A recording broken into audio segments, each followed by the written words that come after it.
I walked out of my bank holding $10,000 in cash, all $100 bills. It was the largest amount of money I'd ever held in my hands. And walking out, I felt like I was doing something illegal. I was confident that the Fed was going to be knocking at my door, trying to figure out what I was up to. Was I freaking out a little bit too much? Hey, clear right!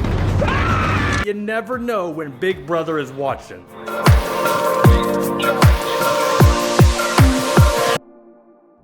Okay, so maybe I'm making a bigger deal out of this than I need to, but the fact remains, like, I had never walked out of a bank holding that amount of cash in my life. This is a couple years ago, and of course I was doing this in the name of YouTube. I wanted to record a YouTube video that was titled How to Invest $10,000, and I just felt like, well, if I'm going to do this video, I better have $10,000 of cash. So I went to my bank, filled out I think I actually made a call first just to make sure that they had $10,000 because I didn't know, like, how much do they keep? You know, sometimes you go to these grocery stores or gas stations and they say, like, you know, we don't change $100 bills. So I just wanted to make sure that the bank had $10,000 of cash. So then I learned that they do. So I went in, filled out the deposit form. They gave me the cash, and I did try to record while I was in the bank, but they weren't having that. They don't like you recording, you know, whenever they're handling money. So found out pretty quick, they're not really big on YouTubers recording all their bank processes, but I got the cash. And one of the reasons I was freaking out is because, you know, having been a financial planner for a number of years, having to take continuing ed and also classes or tests on anti-money laundering, I knew that if you are depositing or withdrawing big blocks of money, in this case, big blocks being over $10,000 of cash, that there is a report that the bank has to file that they send to the IRS. Now, this is not something I'm doing on a regular basis, but, you know, it's one of those, like, do you want the IRS knowing, or the Fed, or whoever? Do you want Big Brother watching, knowing what you're up to?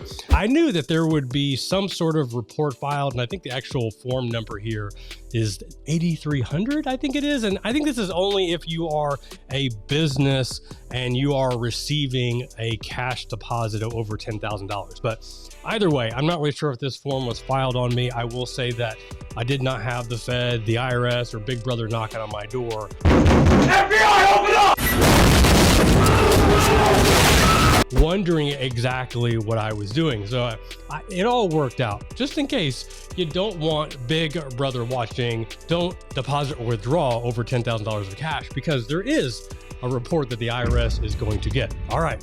That is a whole other topic, but what I am talking about today, it's a video that I did, it's a blog post that I did a long time ago, and it's a blog post that never gets old. It's a video that never gets old. It's a topic that never gets old, and that is how to invest $10,000. Now, depends on, you know, who you are, who's watching this, where you're listening to this. For many of you, investing $10,000 seems like something that will never happen. And I know for me, like, the first time that I invested $1,000, like, that was a big deal for me because I didn't have a lot of cash. I mean, it's actually funny. I had to just working on some old or looking at some old blog posts and working on some content, like going back in time.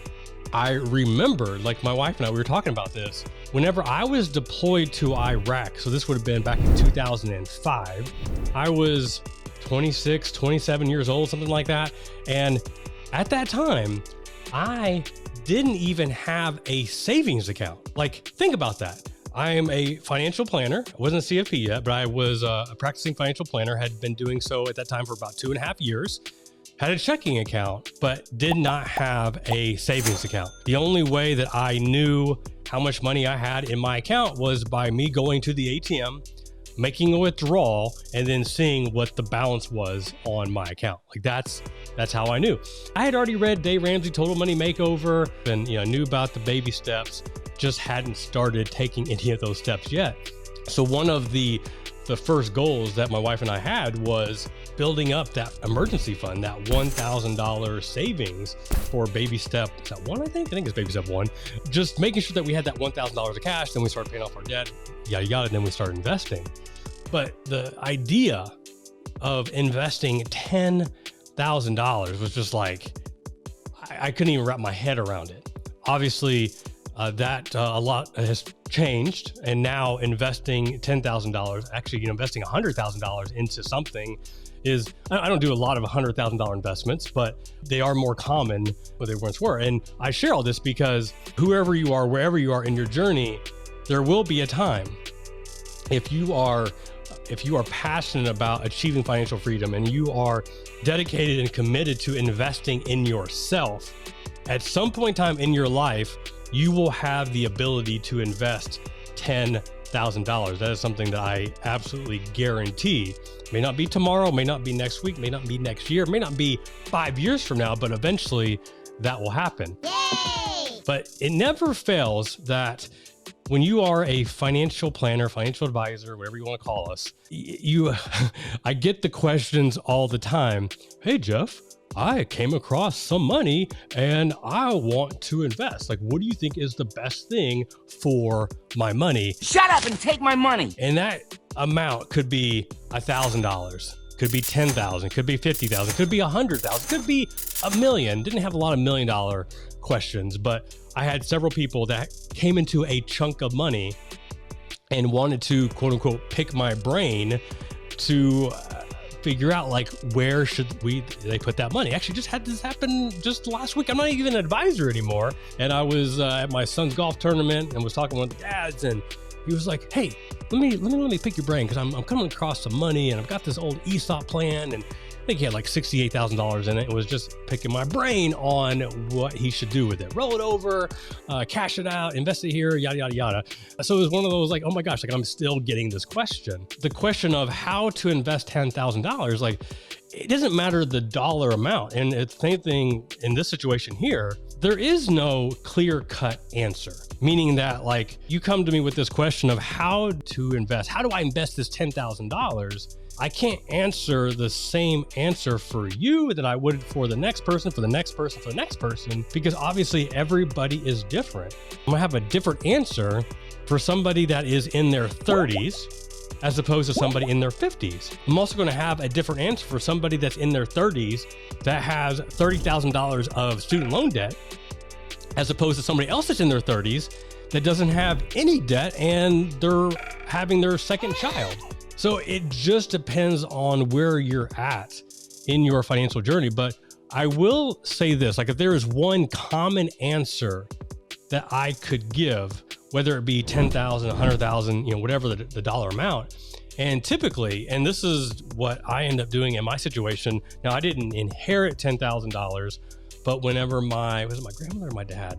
One of the two. I think it was when my grandmother passed away. I was a couple years into being a financial advisor, still had some debt that we had accrued, student loan debt, working to pay it off. And I ended up paying off actually I paid off all the student loan debt. That's what it was. And then the rest of it, I just sat on it. Now, not like literally didn't put it like underneath my seat or underneath my mattress and like sit on it, meaning that I just put it away, put it into a savings account, and pretended that for the most part, I didn't have it. Now, the fact that I could do that was quite amazing, because prior to that, the fact that I had student loan debt, the fact that I had credit card debt was because I like to buy stuff. I like to buy a lot of stuff. And I was in college. Like, I had no reason to buy a lot of the stuff that I was buying, but I was buying clothes. I was going out to eat. I was going on trips, going to the bars. I mean, just doing what I guess any stupid 20-some-year-old would do. But I was spending a lot of money, and I was using my student loans basically to fund this lifestyle. The National Guard, the military paid for all my college, paid for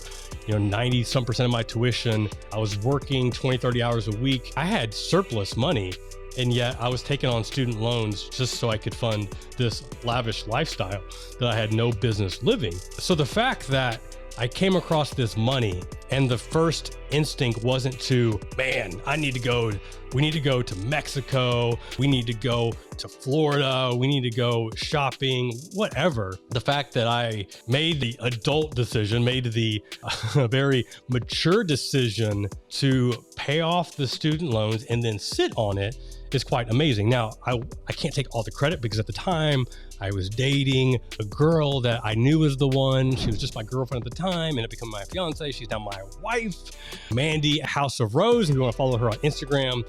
So she definitely had a very, she had a very strong opinion about how I was spending my money, how I should take and use, some of these, this inheritance that I had.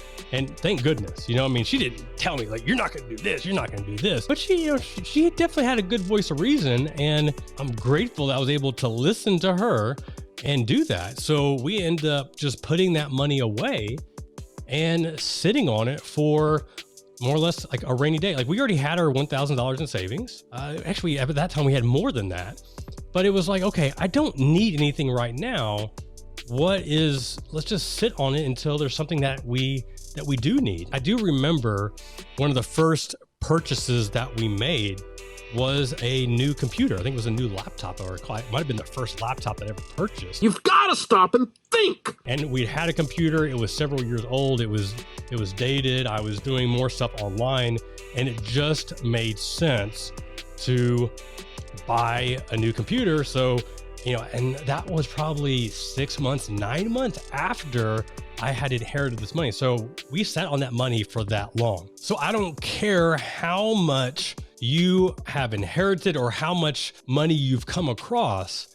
The first thing that I would tell a lot of people to do is just sit and wait and see until you 100% positively know what to do with that money. And this goes, even if you are paying off debt, like even if you have a huge amount of debt, that first instinct may be, man, I just want to take all of this and just pay it all off. And that's not a bad decision, but I would encourage you just to sit and wait, because even if you make another payment for a month or two, it's not going to kill you. And you might not realize, because there could be an investment opportunity, there could be a housing opportunity. Maybe you're looking to sell a house or move to a house, or it could be a job opportunity where you need some funds to move or relocate. You just don't know what may come up. And yeah, great, pay off all that debt, but then now you've got no savings, and then something happens, say a medical emergency or your living situation where you need money. Now, guess what? You're taking out loans, using credit cards, basically to get back in debt. So it might be self-defeating. So first step is just sit and wait.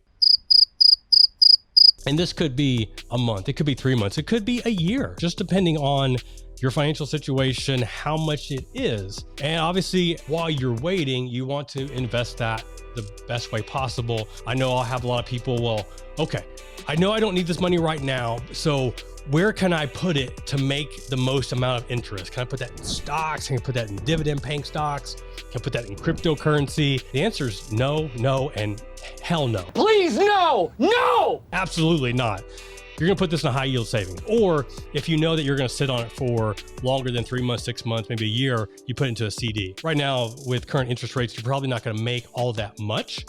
And that's okay. That's okay. We're not overly concerned about how much interest we're getting. We are putting more emphasis and priority on making sure that money is still there. That money, whenever we need it, for whatever we need it for, that it hasn't decreased in value. I could imagine taking, $10,000 and buying, let's say, Bitcoin when it's trading at 60,000, and then whenever you need it, we have a nice little crash sell or sell off, and Bitcoin's now at 50,000. It's like, okay, are you gonna wait? I'm waiting until it gets back up to 60,000 before you sell, or are you gonna cash it out and then take a loss? And Bitcoin, that's maybe a bit of an extreme example, but the same thing can happen in individual stocks. Same thing could happen if you bought the S&P 500, some ETF, or a Vanguard S&P 500 index fund. Things could happen.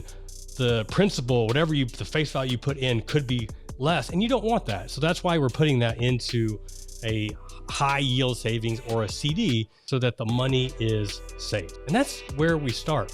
Now, from there, it just totally depends on what is your financial goals. What are you trying to accomplish? And if you actually go to the blog, we break down 15 different ways that you can invest $10,000. We start off with the high yield savings. From there, we can look at a robo advisor, such as like a Betterment, where you're not picking the actual investments. You're just letting them know what is your investment goals, what's your risk tolerance, what are you comfortable with? Risk tolerance just sounds really stuffy, right? So, risk tolerance basically is how much could you stomach to lose without freaking out? I'm freaking out, man. Like if you put $10,000 in and then you open your statement 3 months later and it's 9,500, are you going to have a heart attack?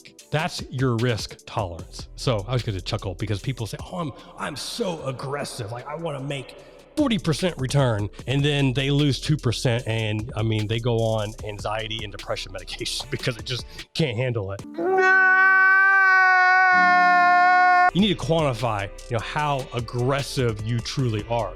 But that is why I love places like a Betterment, because many people get paralyzed with all the different investment options and you don't know, do I do individual stocks? Do I pick out a mutual fund or an ETF, and like which one? Because there are tens of thousands of different choices. Well, you can do a Betterment. There's also Wealthfront is another option where you don't actually have to choose the investments. You just let them know, what are you investing for? Like, what is your goals? What's your timeline? What are you comfortable with? And then with that information, they will construct a portfolio that is best suited for you. And they do all the rebalancing. They're making all the adjustments. You just get the statements. But once again, there's still a risk that if you went that option, if you went that path, that the money could be worth less, because we are investing in the market. Even if you go super conservative, even if you're investing into bonds, there is that risk that the money could no longer be there per se, but it could be less than what you started, and that's not what you want. So from there, I'm just going to break these down, and you can check out the blog post to see, the other options. But we talk about peer-to-peer lending, which there aren't a lot of options now. Prosper's the only one. Lending Club totally changed what they're doing. It's a whole other story. We talk about that in another podcast. We talk about real estate. We talk about motif investing, coaching programs, getting certifications. Like for me, getting my CFP designation was a big thing. Could be online courses, investing into your education, whether that be going back to school, going online, or investing in some sort of online course that shows you or teaches you how to start a podcast, start a YouTube channel, how to create a e-commerce store, how to code, how to draw. I mean, there's so many different things, how to be a freelance writer.